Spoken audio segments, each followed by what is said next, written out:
Namaste. So lovely to see you again. I just thought I'd pop on here to talk to you a little bit about what to expect with the live yoga sessions that I'm going to be doing moving forward.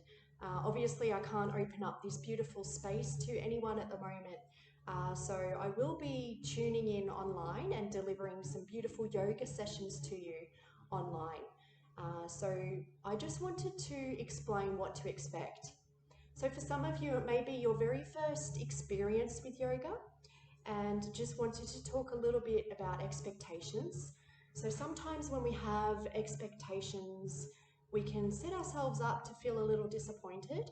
So, inviting you to come into the sessions with an open heart and an open mind. My purpose is not to preach anything, but rather to invite you to find spaces of stillness that you can connect to with your yoga practice.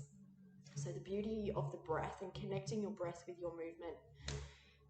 So, with the yoga sessions, if you have elements of beauty that you'd like to bring into your practice, like I've mentioned in the past, I encourage you to do so. It could be as simple as bringing in your favorite cushion, or bringing in a fluffy blanket, or lighting yourself a candle. I generally light myself candles because I love the aroma and it just sets the mood for me. So, if you can do that, that'd be great. Also, you might like to dim the lights or maybe gently play gentle music in the background, anything that makes you feel nice and at ease. And a reminder that, sometimes we can hold our breath during the day, or we have quite a shallow breath up near the upper lung here, and it doesn't really help us. So, with yoga, moving from feelings of anxiety and then trying to drop down into beautiful rested sensation. So that's the beauty of the breath. We can use the full capacity of the lungs, breathing all the way down to the belly, filling up the lower part of the belly first, moving up to the middle section and right the way up to the full expanse of the lungs. So that's what I'll be guiding you through. Yeah, the number one thing is remember to breathe. And when you're focusing on your breath, other things, distractions fade away, and you'll find that you're getting that nice connection to yourself. Also, I just wanted to mention, if you feel a bit apprehensive, please don't be. It's a beautiful way to connect with yourself and feel into your own body. Yoga can be a gift if you want it to be. It can be as long or as short as you'd like. So, you can push pause or stop at any time. You don't have to do the full practice. Um, Also, to remember that no one's there to judge you. I'm not there, I'm not thinking, I can't believe you can't do this or you should be able to do that. None of that. There's no criticism, there's no judgment, there's no comparison.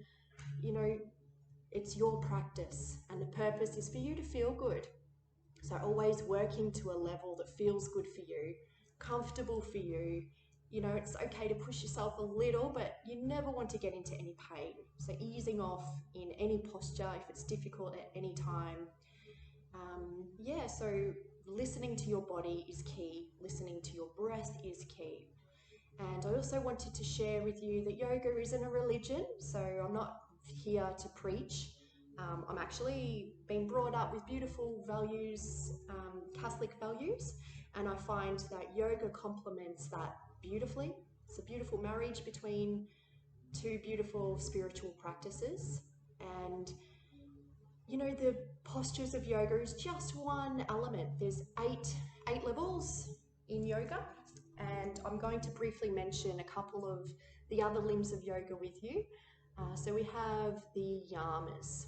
Yamas is a Sanskrit word for observances and how you relate to others.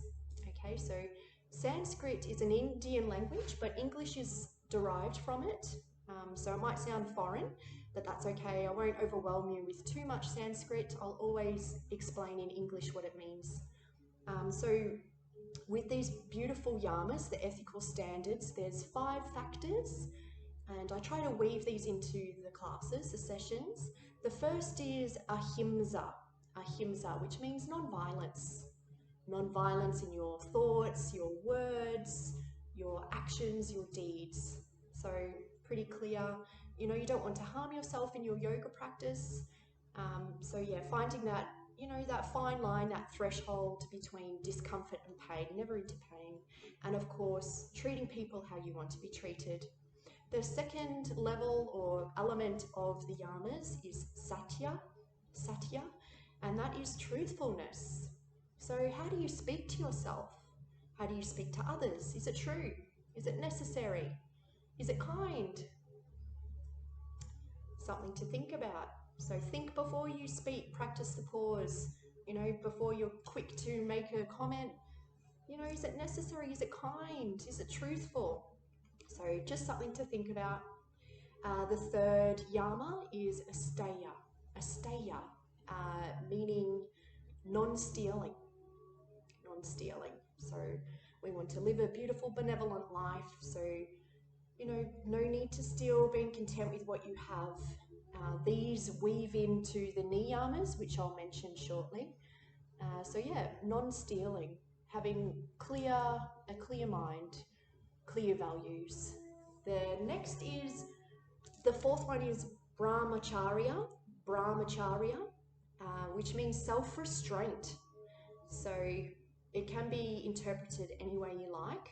I like to think of it as energy. We all have energy. It's all around us in the universe, and we have our own energy as well. How do you want to spend that? So think of it as currency, as money. How do you want to use your energy? Do you want to disperse it and waste it on being influenced by negative external factors like too much news, or could even be following things on Instagram that don't make you feel good? So how do you spend your time and your energy? How do you use that? And do you want to elevate to that higher awareness, or do you want to have a lower vibration? So you always get a choice. So I always like to think about elevating my emotions, and that that has to do with who you expose yourself to and how much time you spend engaging in things that are good for you and fill up your soul. Another thing, the fifth element is aparigraha, which is the Sanskrit word for non-greed, non-possessiveness. So I'm sure we're all human, and we do have, moments of jealousy, envy, all of that. Totally normal. We're all human. But just remembering that it doesn't help us to have these feelings or thoughts. So just remembering to practice, non-possessiveness. So sometimes less is more, being happy with what you've got. The grass isn't always greener on the other side. So why don't you water your own grass? That's an analogy I use sometimes. So they're the 5 yamas, the ethical standards that relate to how you engage with others. And then there's the second limb of yoga, one of the other aspects, which is the niyamas, all about how you relate to yourself, your words, your thoughts, your deeds, your behaviors, your responses. So 5 aspects again. The first one is sorsha, meaning purification. Having a clean mind, clean thoughts, clean body, looking after yourself, eating clean foods, reading interesting literature that's clean and insightful. And then again, any of these can be interpreted in any way you like. The next one is santosha, second element of the niyamas, which is contentment. Santosha or santosa, contentment. Being content with what you have. Finding that point of acceptance in where you're at in life's journey. You're living your life the way you want to live it, according to your goals and values. So being content with your progress in your journey, not having those expectations on where you should be at a particular time, or, something like that. Of course, it's good to have goals and aspirations. It's wonderful. We all need to have those, but contentment in where you're at in life's journey. So for example, with what we're going through at the moment, we just need to accept the situation that we're homebound. And, you can bog yourself down thinking about, oh, I feel so angry or frustrated that I can't go out and see my friends. Try to find acceptance in this process, and it will help you. And then you might even be able to find gratitude as well, being thankful for having this time. The third process or element of the niyamas is tapas. Tapas is about perseverance. So having that discipline, what does that mean for you? Could be anything. It could be your perseverance towards your goals. It could be your dedication to your yoga practice, being committed, just putting in 5-10 minutes a day. It can be, again, interpreted any way you like. So it's persevering, having that grit, never giving up, trying. And if you come across an obstacle, they will arise, overcome them, raise up your awareness, lift up your energy, overcome, maybe go on a different tangent. So for example, my obstacle was I can't open my yoga doors right now. That's why I'm coming to you, streaming through your device. So that's an interpretation. The fourth element is svadhyaya, which is self-study. So again, you can interpret this in any way you like. I think of it as we're all lifelong learners, always learning, always on that journey of trying to fill yourself up with knowledge. Knowledge is power. So for me, of course, it's self-study with yoga. So there's always, so much to learn. Maybe it's self-study in terms of learning a new skill. Maybe you'd like to pick up the guitar or jump in the ocean, learn to surf, whatever it is for you. So another aspect that you can think about on how you practice your self-discipline. And the fifth one is Isva Pradidanya. I can never say that properly. I think that's right. Isva Pradidanya. And this is about contemplation. So we will all have lots of time right now to contemplate deep, meaningful things.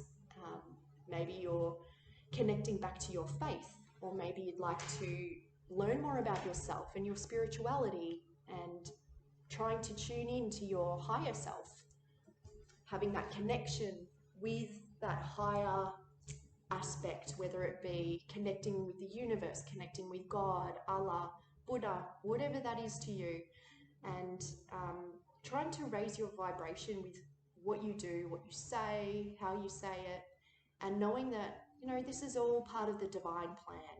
And we need to just trust the flow, go with the flow of life, trusting the universe. And we did just have a full moon, a beautiful pink full moon last night, which is all about harnessing your energy and setting those intentions. And it could even be jotting them down or saying them out loud or even thinking them, putting out there what it is you want in your life.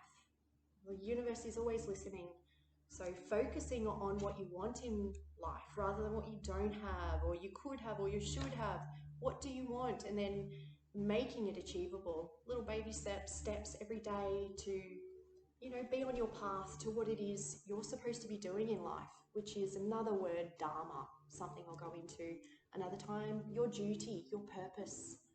Everyone's got their own unique gifts and talents. What's yours? Take some time, sit in meditation, introspect, close down the eyes. What's your purpose? What lights your soul? What brings you joy? Just a few ideas anyway.